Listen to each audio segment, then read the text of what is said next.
Wari chafuna tabiribasingbu taramna okchari. Ngasi amuk mayamgidamakta pujarakle. Khuraki I haina mingthonjaba wari ama amuk.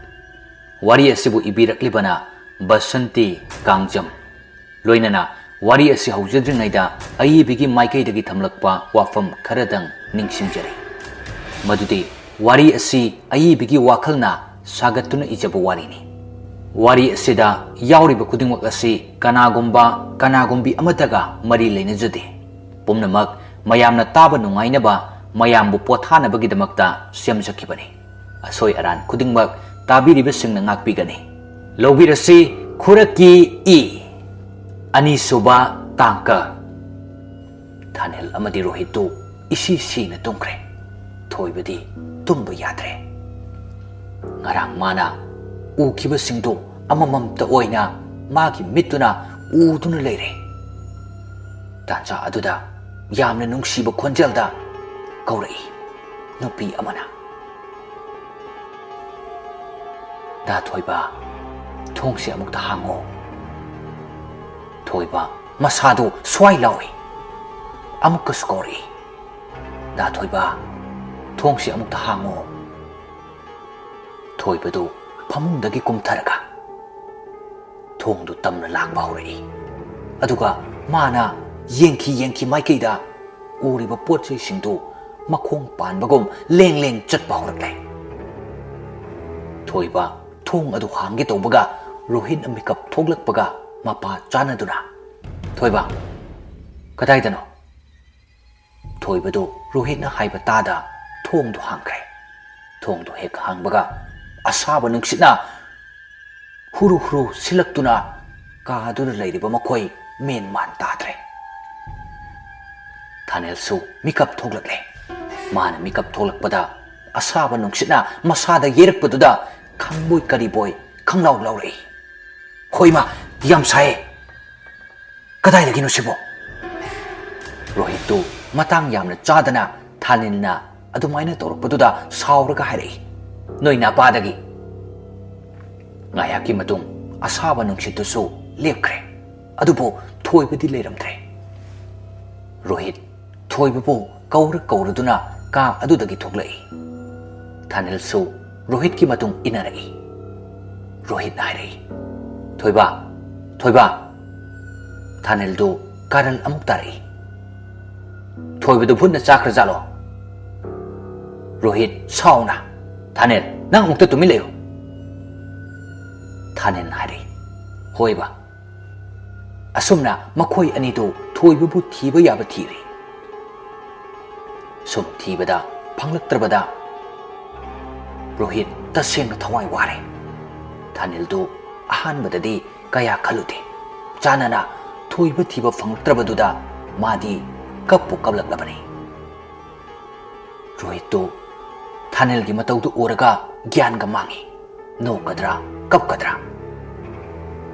Asumna koithi thiruraga hanjalakpada thoibadi makhoina leiriba ka adugi thong marumda wanthaduna leirami. Thanil nai.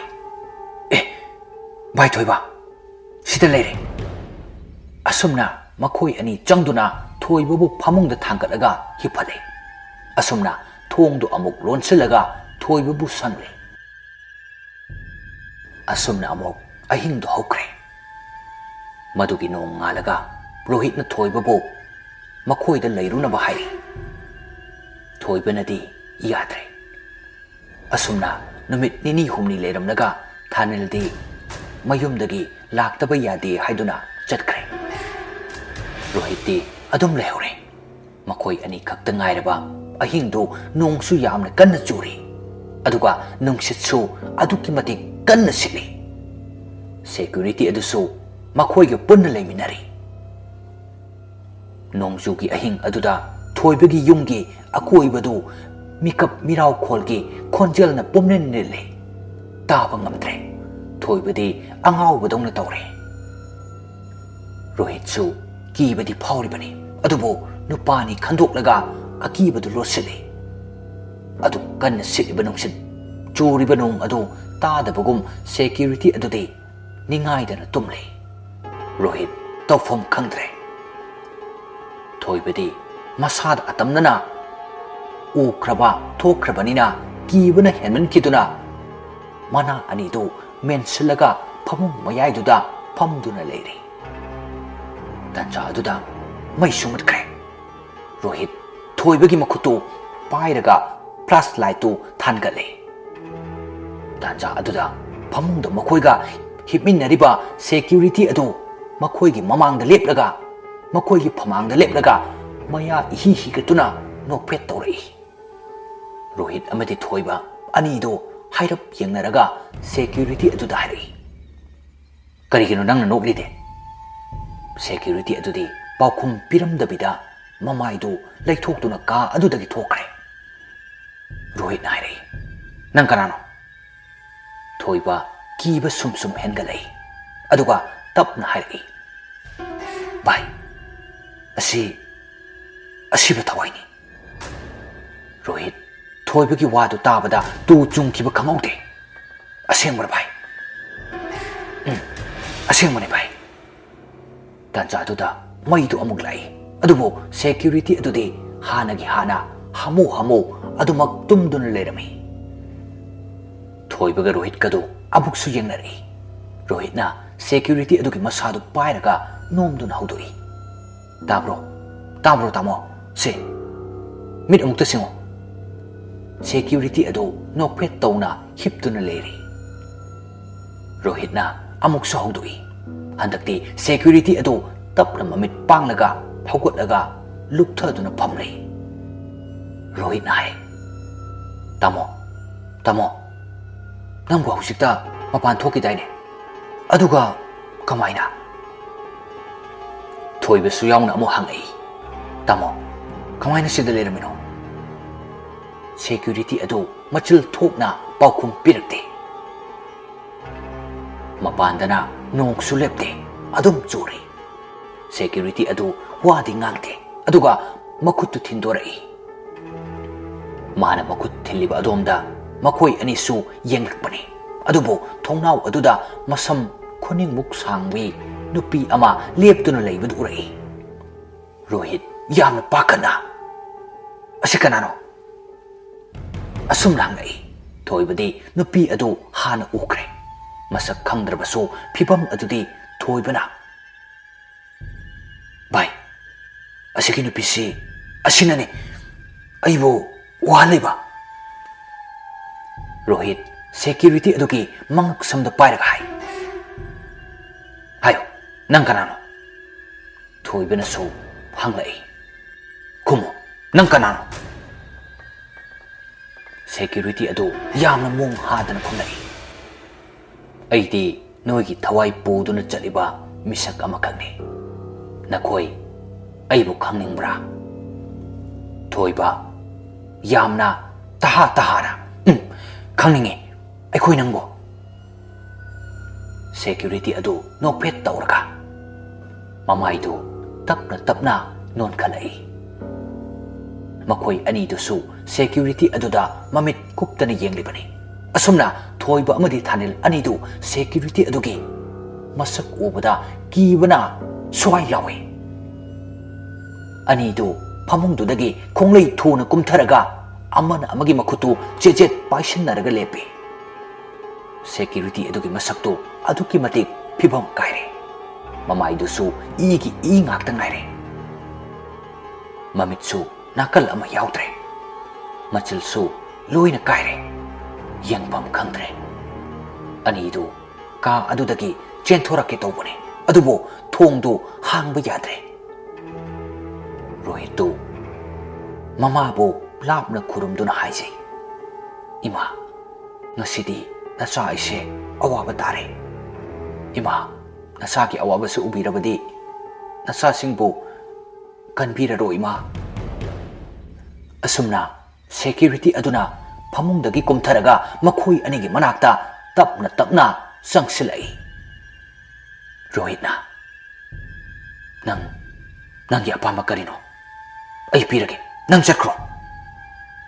Security ꯑꯗꯨ ꯈꯣꯟꯖꯦꯜ ꯍꯧꯅ ꯅꯣꯛꯂꯛꯏ꯫ ꯊꯣꯏꯕꯅ ꯍꯥꯏꯔꯛꯏ, "ꯚꯥꯏ, ꯑꯩꯅ ꯃꯔꯝ ꯑꯣꯏꯔꯒ ꯅꯪ ꯑꯋꯥꯐꯝꯗ ꯇꯥꯔꯅꯤ꯫ ꯅꯪ ꯃꯐꯝ ꯑꯁꯤꯗꯒꯤ ꯆꯠꯈ꯭ꯔꯣ, ai thamlamlaga Rohit thoibagi makhutu jejet paisalaga bai ai sirabasu nanga punna seminagani aina nangbu thamlamlaga mafam asidagi chatpadi ai sungum loi ai chaloi asumna ani duna wari sanaring ai duda security aduna thoiba amadi thanel ani gi makhori du makhut namana metuna thangat pahurai Rohit tu magi makhutuna security adugi pukchep tuda kutum tasilaga sapu kanna thinjile thoibasu masa nathokna honarai asumna thoiba amadi Rohit ani changduna security adugi pukchepta sapu kanna kutum tasilaga thinjile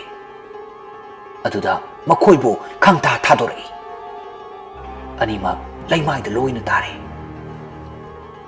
ani tu sor phulbagi sangna hondokna batori tanja aduda makhoina leiriba ka adugi thongdu mathangta amuk hangai Rohit amadi thoiba ani do makhut jejet paisinaribado thadok tabida thongdu munna yengli makhoina leithorakpada security ado leiramdre asumna ahingdu masu haukre madugi nong ngalaga thoibaga Rohit kado amaibi afawba kana leiribagi haiduna koithi thirami kona thangda among phangle asumna maiba ama puduna lakle maiba aduna su thoibada wang kaya ama hangle aduga thoibana su mana hek woba khanghoba singdu loina tammi maiba thoibagi wari du taraga asumna hari thoiba ai lai khurunaba polum karage masi haujingmak phangnanaba thigadabani thoibana su khumlagi hoi oja ai soidana phangnaba thijage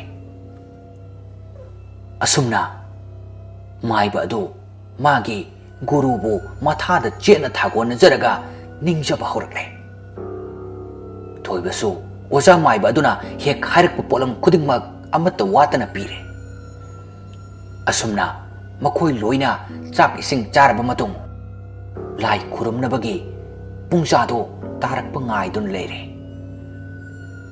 asomdana thoibana maiba ama kaurure haibagi samil phanglabada ketu saubana yadre khoirang khoisaunana magi mamangda leiriba leibaki mitam amada asumna hairi hai jibanangi thawai aina haplabani chalo thoiba hairiba misaktu adutta natana maga hek leiminariba mipung khudingmak aina piriba thang asina thinduna haluro leibaki mitam adusu ketuki wadu hek haiba loibaga mapung marei pharaba miyoi amagi sakamda lepkhalaktuna thoiba hoida lakpa hokre somdana maiba aduna sumangda lai khurumba horage tauringai tanja aduda sahum ama phanglei aduga yamna namthiba isada hainadaba manam amasu namba horei maiba adudi khangle karigumba ama soidana thoklagani haibase khudak aduda maiba aduna lairol ama soraga thoibaga Rohit kada hairei nabani sida leuko khongpham hendok yade aini yare haide fawa mafum asida saitala malak bawre thoibedo yamna kina oja adudi kamane dogani maiba dun hairei thoiba kishu wagono ngasi fawa aina pangthorkiba thabak amata mahi chadana tokpa yaukidre aduna aisu aigi gurubu chena thagona jage aduga na khoisu isorbu thajana thamo asumna hainaring aiduda hek tabaga akiba phangna khonjel amadi akanba nonglei nungsit amaga loinana yaurakle leibaki mitamdo thoibadi khonjel do tabada gyan mangkre maiba aduna thoibabu gyan laknanaba kanna honari maiba adusu thoibabu Rohitta nga thahalamlaga magi haijaba laison tinsol tawduna leibaki mitamdo tanaba honari. Leibaki mitam adusu maiba adubo hatlage matagum mana pairiba thang adu laktana langsilai.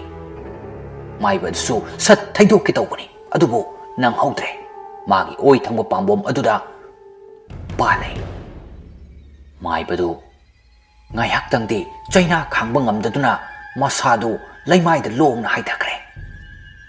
Rohit tu madu ubada pakatpa amadi akiba anina yomsilaga amada amuk yeng tawduna leri. Tanja aduda leibaki mitam adu thoiba amadi Rohit anina leri mafam aduda sangsilakpa hori. Maikei khangdana humlakriba nonglei nungsit aduna hauriba uwa amadi natai chadaba yum kai phawa humduna pukre. Rohit tu yamna pakatna thoiba bu kawi adubo thoibadi hausik phawa gyan laktre. Mitam adusu makhoi ki manak yaurakduna makhoi anida chagadabagum yenglai. Rohit yamna pakatna hari. Jangsilakano asumna hanjin hari. Adubo mana haiba adu tabidana mitam aduna Rohit pu ta pairaga laktana langkre. Rohit khonjel hauna lauramlaga laimaida patrak takre. Rohit laubagi khonjel adu tabada thoibadu hausikta kyan lai. Thoibana mamitu tapna pangkhalakpa matamdadi mitam aduna thoibabu hatlage matagum magi achouba makhong aduna thangkatlaga nethagi hek tawbaga maibaduna mitam adugi matungdagi utup amana sapu kanna hekta thomjili. Mitam adusu thoibabu hatke tawrambadu maiba aduda amuk onsinkre. Thoibasu Rohit ki manakta chensinduna Rohit pu haugatnabu honari. Adubu hausik maki oinadi Rohit tu gyan laktre. Maiba adusu mitam aduna maki manakta asum changsilakpa aduda matunglomda makhongdu tapna handuna thangli. Mitam adu mukraba mamai aduda paliba chapu muk lawba mamit anidu korok otun yenglai. Maiba aduna hari thoiba tanaba. Thoiba tu asida ina thamliba ising asi chairo. Thoibadu madu tabada Rohit pu tapna thamlamlaga khonglei thuna chensilakduna ising adu lauge tawi. Adubo mitam aduna makutu sangna tingthoklaga thoibagi lambi thatkre. Aduga maiba adu tamna sum changsilai. Thoibasu upai thiri karamna ising asi laugadabano haina. Nongsu kanna churakpana thalamba mairasing adusu loina mutkre. Wari asigi mathangi part ngaiminasi.